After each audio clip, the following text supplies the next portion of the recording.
What's up, everybody? Picasso here. Just a quick little market review on Bitcoin, Saturday, April the 7th. This video is for educational purposes and not intended as investment advice.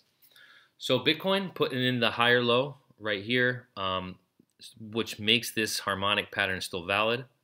So I would be looking for this to at least run up here to test these averages, or this side of the triangle right here and hit resistance. From where we're going to go from there will be determined. I actually think that there's no reason to chase this right now because it's most likely going to come up here and then come back down and give another opportunity. And that's because I see what could possibly be the confluence of another completion pattern right here.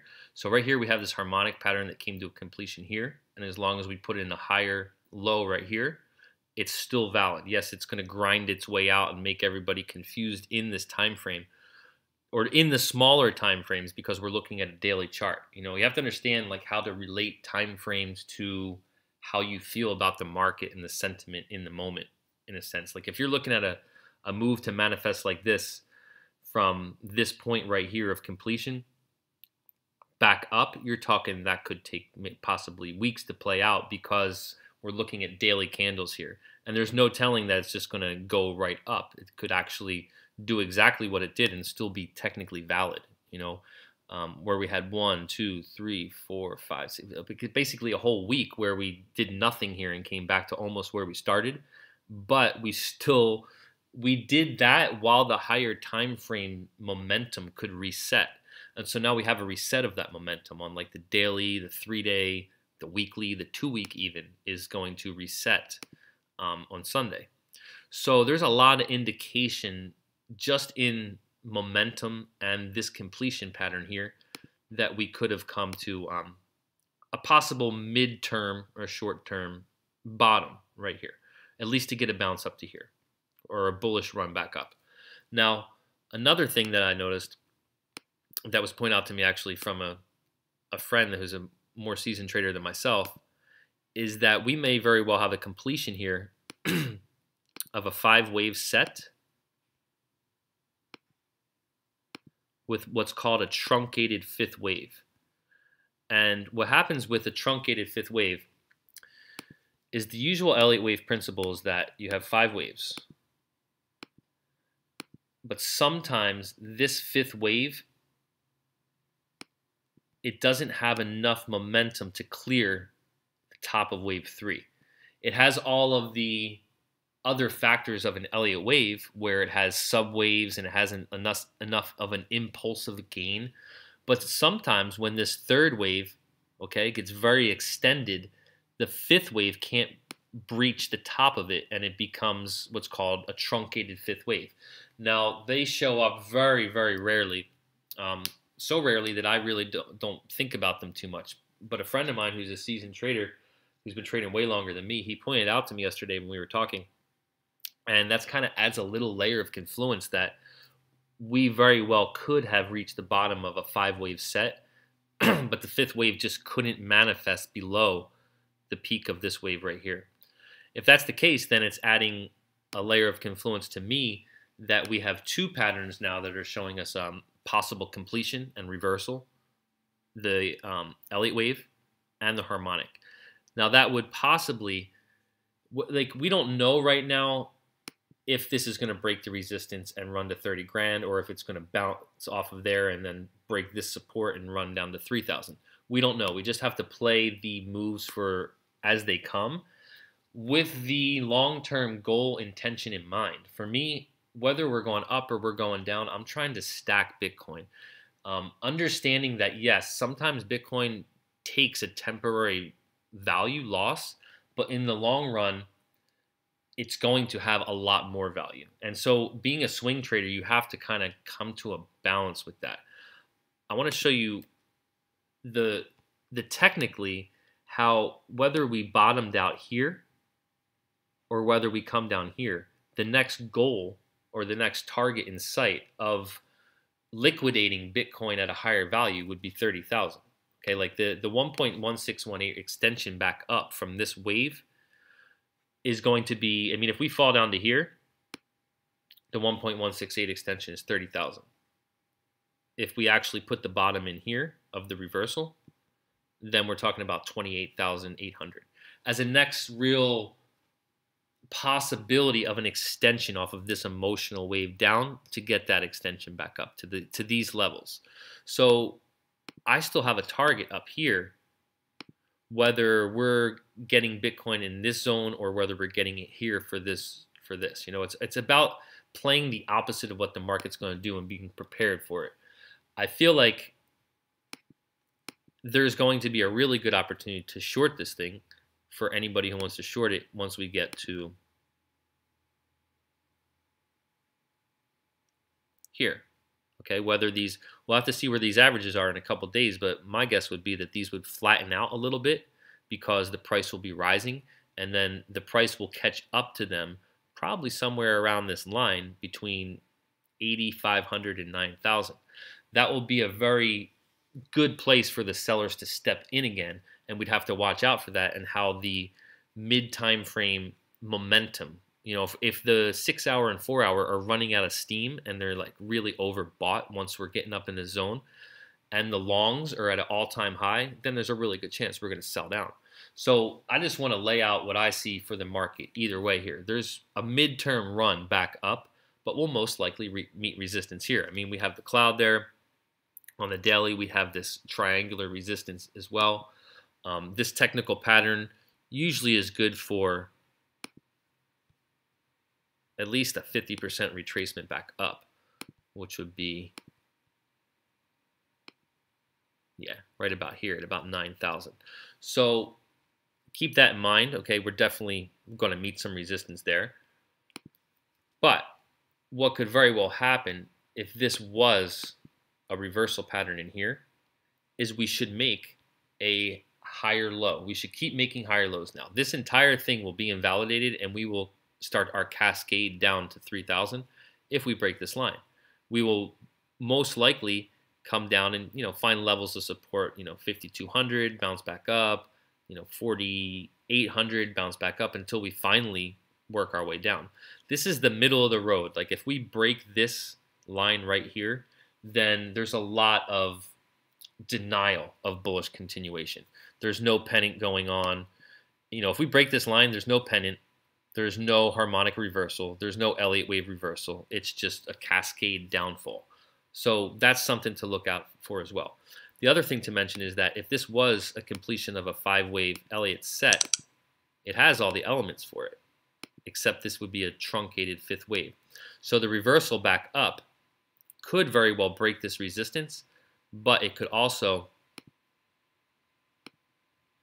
come here, fall back down, and make a higher low itself and create a 2-point and then break and run like this and do something like this. You know, whether this impulsive wave would make it all the way to 28, 30,000 or not, we don't know. I'm just showing structurally what could happen in an action-reaction type of scenario.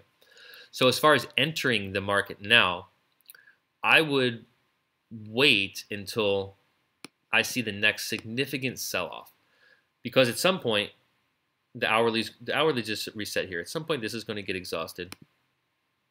Let's check our mid-time frames. The 4 hour is going to be running into resistance here soon. So I really wouldn't even buy this right now if I wasn't in the market until I see what the weekly is going to do, honestly, because it's Saturday, the new weekly candle's tomorrow. There's no reason to rush into the market right now. I would wait, see how the weekly is going to open tomorrow, because we are at a point where that weekly that opens is going to be on a reset of momentum of stochastic RSI, which means there's a lot of strength that could grow from here. That's also the reset of a 2-week stochastic. Oh, sorry, it's not the reset, but it could reset because there is a new 2-week candle coming tomorrow. So we'll have to see. It's not in the position to reset yet, but if the weekly resets and we get bullish momentum, then yes, this will pull itself up and it will be a new 2-week candle starting tomorrow. So I can see that new 2-week candle and that new 2-week candle, which will be another new weekly candle as well. They're going to have to put in some sort of a low, if that makes sense. Meaning that when this next candle prints, Okay, this is the week that we're in right now. Tomorrow night at 6 o'clock my time, there will be a new candle that prints. That candle itself will probably put in a low before it rises, if that makes sense. Meaning that I'm going to wait to see what tomorrow does on the open, and on the lower time frames, think about getting the low, the next low that looks like it's being made, considering that that's probably going to be the weekly and the 2 weekly low for that candle that gets printed.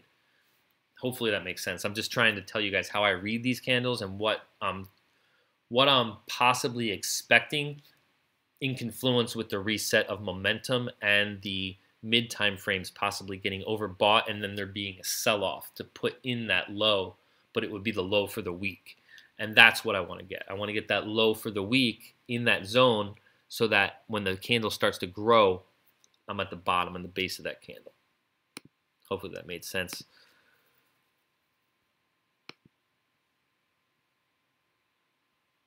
Yeah, we're probably, when the 4 hour and the 6 hour, 6 hour is just resetting though. It's kind of mid time frame. But either way, I would like to see what the weekly tomorrow opens at in relation to the candle that we're in now, and then wait for that to put in a low sometime. That low may be tomorrow night, it may be Monday afternoon, it may be Tuesday morning. We don't know. We have to really look at the lower time frames and say, okay, from this growth, the sell-off is happening now. That would probably be a good time to buy the dip of that. And that's basically the way I want to read it. And then as far as all the other trades, I'm not taking any new trades in any other altcoins right now. I'm waiting because everything's just so choppy, like maybe 5%, 10% gains, and then the market backs off. The Tron that from the signal from that trade, up 20% on that, and now it's back to like 15%. I'm just gonna hold that because, like I had originally said, it's like maybe like a 2-week hold, a longer picture being painted there. So I'm gonna continue to hold the coins that I have with the parameters that I laid out the last time I made an update. And then let's just touch real quick on EOS, because I really see EOS starting to make that move, honestly, right in here. I wouldn't really consider this a breakout. I guess technically it broke out, but it's not a very clean breakout.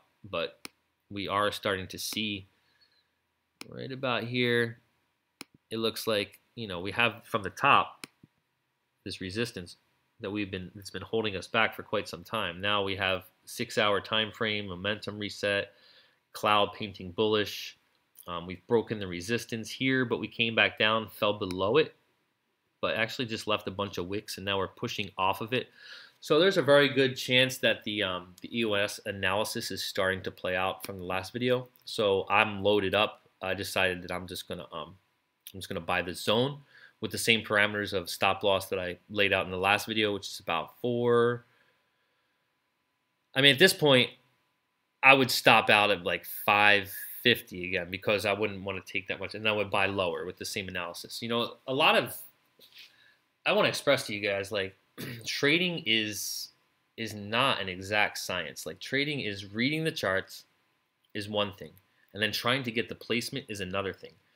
The advantage, and I've said this so many times with cryptocurrency, is that when you're trading Forex, your analysis can be so exact and you can be so correct, 100%.